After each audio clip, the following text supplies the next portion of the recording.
Lesson 9-1, Multiplying Monomials, and in this lesson you learn to multiply monomials, to simplify expressions involving powers and monomials, and to solve problems by looking for a pattern. Why is this important? Because you can use monomials to solve problems involving finance and geometry.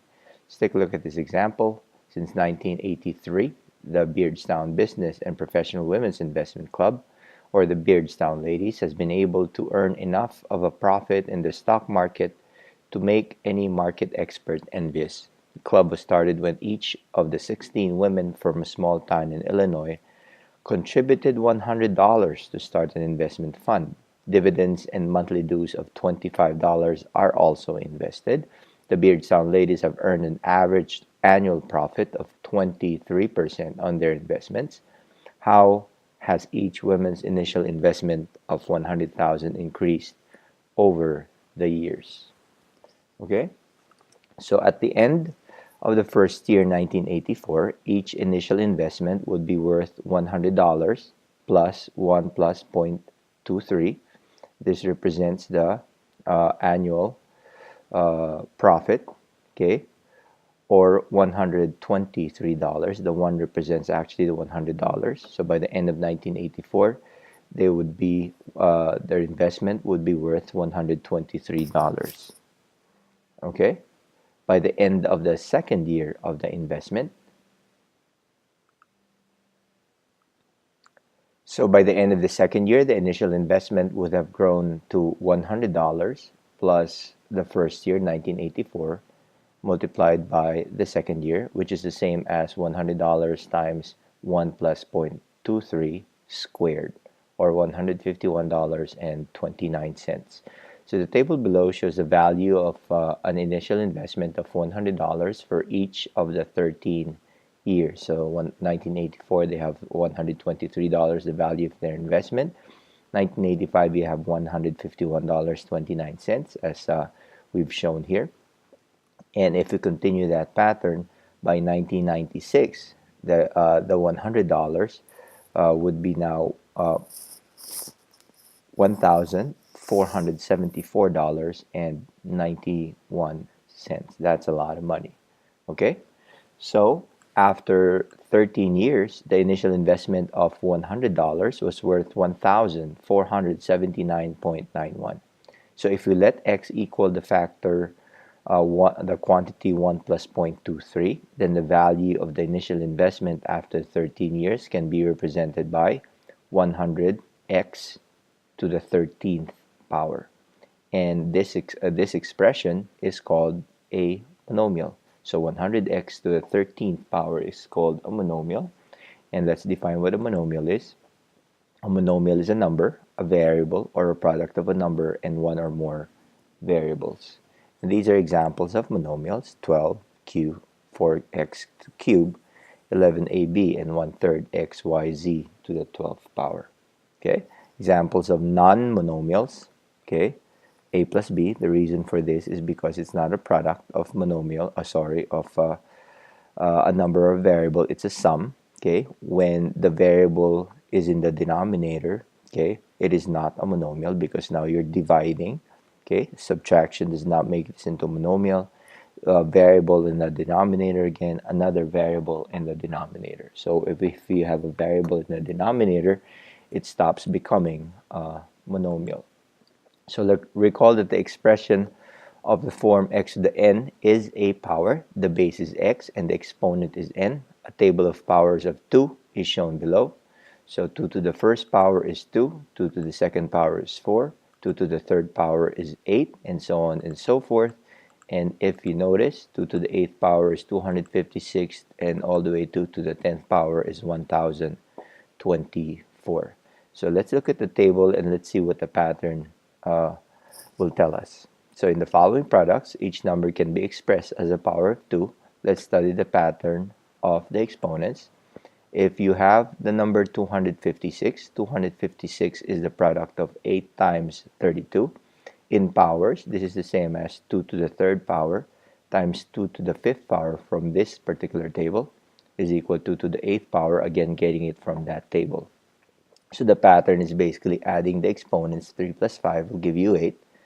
Another number that we can talk about is 512 is a product of 8 times 64. Again, 8 is 2 to the third power, 64 is 2 to the sixth power, and 512 is 2 to the ninth power. Again, the pattern would be adding the exponents. 3 plus 6 will give you 9, and that's the same thing for 64. Okay, when you're adding the exponents, okay, it'll give you 2 to the sixth power. Last number that we're going to talk about is 512, same as this one, but now it's a product of 16 times 32.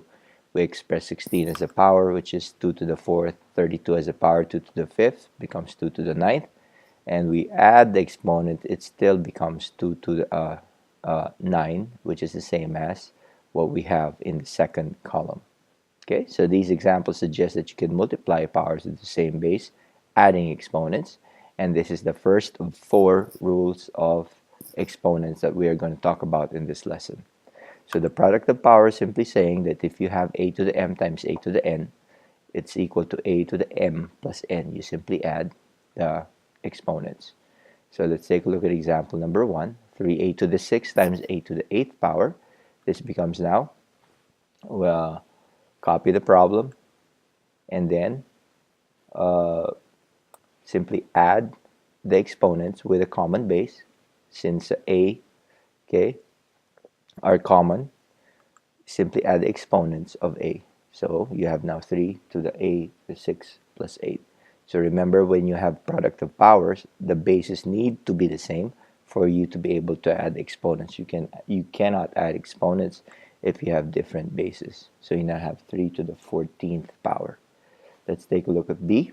Okay, copy the problem. Ay cubed minus 3x squared y squared times 3/8 xy to the 4th power. Okay, using the commutative property of multiplication, we can say that this is 8 times negative 3 times 3/8, and then multiply x squared times x. You are now using the associative property, okay, of multiplication here, by grouping the variables with common bases. So you have x squared times x, y cubed, y squared, and y to the fourth multiplied. Okay, then following the product of powers, multiply all these numbers right here. 8 times negative 3 times 3/8 will give you 9, negative 9.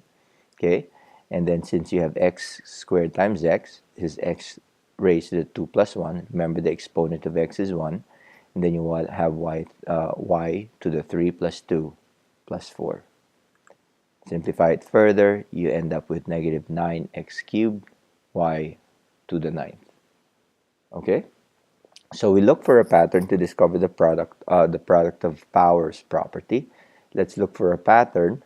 Okay, look for a pattern is an important strategy in solving a problem, and this is better explained in example number 2. If you have 4 times 6 is equal to 24, 14 times 16 is 224, 24 times 26 is 624, 34 times 26 is 1224. What is 124 times 126?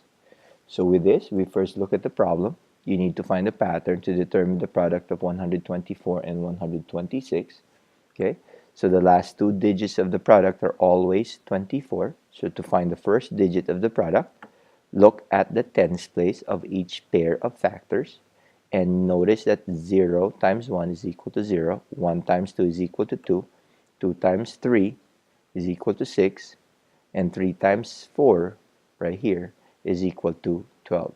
So if we extend this pattern to find the product, 12 times 13 would be equal to 156. Therefore, 124 times 126 would be, adding that 156 before 24, it's 15,624. And we simply use a calculator to check if our answer makes sense or not. Okay? And let's study the examples below. We have 8 cubed raised to the 5th power, okay, is basically equal to, if we study exponents, we follow the rules of exponents, this is the same as 8 cubed times 8 cubed times 8 cubed times 8 cubed times 8 cubed. Okay? Or using the product of powers property, we simply add all of them together. We end up with 8 to the 15th power. Okay? And that's the same thing with this one.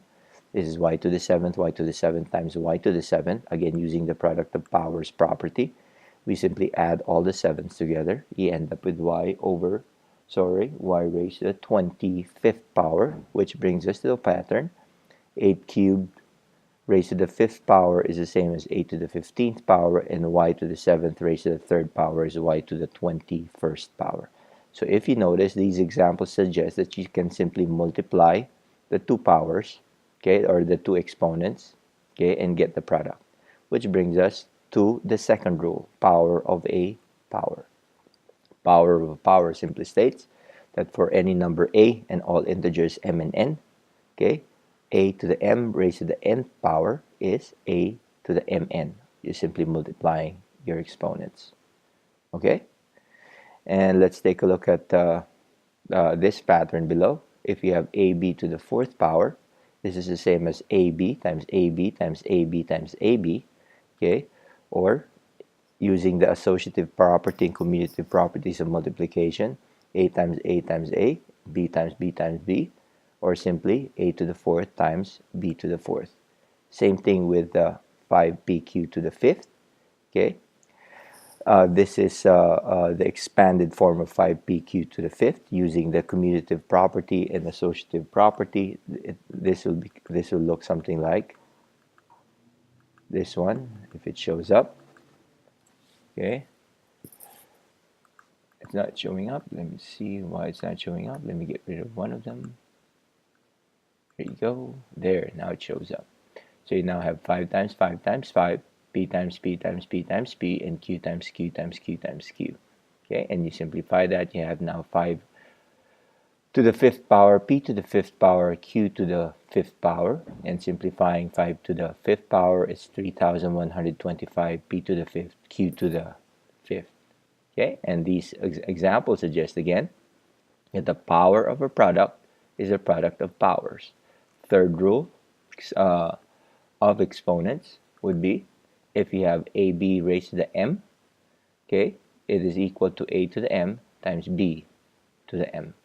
Okay, and finally, the last rule that we're going to talk about in this lesson, the power of a power property and the power of a product property can be combined into the following property. So if you combine those two properties we just talked about, we have now the power of a monomial, where you have a to the m, b to the n raised to the p power is the same as a to the mp times b to the np. You're multiplying the exponents, and it's sort of like the distributive property, where you can distribute the m to the n right there, okay, n to the n right there, but instead of addition, okay, you're simply multiplying. Okay, so let's take a look at example number 3 and see how this works. So you have 2a to the 4th b raised to the 3rd power multiplied by quantity negative 2b close quantity cubed raised to the 2nd power.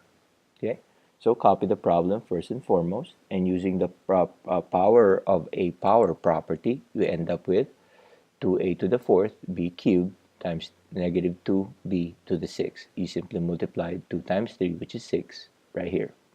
Okay, so we did not touch the first expression. Okay, we simply multiply 3 times 2. And next one, using the product of a power property, power of a product property. Okay, we now have, distributing the 3, this becomes 2 cubed, 3a to the 4 cubed, and b cubed. And again, we distribute this, the exponent 6 is negative 2 raised to the 6th power, b to the 6th power. Okay, and then using the power of a power property, okay, we now have 8 simplified 2 cubed to become 8. This is a to the 12th, 4 times 3, b cubed, and this becomes 64 because negative 2 raised to the 6th power is 64, and b to the 6th power. And finally, simplifying it further, in using the product of powers property, you now have 512, which is 8 times 64. a to the 12th, okay, and b to the ninth power. Okay. To simplify an expression involving monomials, write an equivalent expression in which, okay, there are no powers of powers, each base appears exactly once, and all fractions are in simplest form. This is when you find out then that you now have an expression, okay, that is in simplest form involving monomials. These are the three criteria where you know that they are in simplest form. And the secret word for this particular lesson is Francis. Secret word is Francis. Thank you for watching.